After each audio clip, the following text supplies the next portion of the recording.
ఈ వీడియోను స్కిప్ చేయకండి, చివరి వరకు చూడండి. భవిష్యత్తు. మన పేరెంట్స్ జనరేషన్లో డిగ్రీ ఉంటే జాబ్ గ్యారంటీ అనేవారు. కానీ ఇప్పుడు ఒక్క ఉద్యోగి చేసే పనిని 3 AI టూల్స్ చేస్తున్నాయి. Data entry, basic designing, customer support, coding కూడా AI రిప్లేస్ చేస్తోంది. కానీ ఇక్కడ ట్విస్ట్ ఏంటో తెలుసా?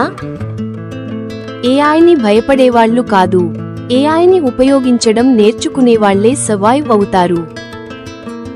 భవిష్యత్లో రిచెస్ట్ పీపుల్ అంటే బిజినెస్మెన్ మాత్రమే కాదు, content creators, AI operators, digital story tellers, online educators కూడా.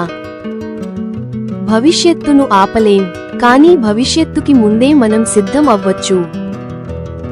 2026లో ప్రశ్న ఇది కాదు, నీ డిగ్రీ ఏంటి? ప్రశ్న ఇది, టెక్నాలజీని ఎలా ఉపయోగిస్తున్నావు?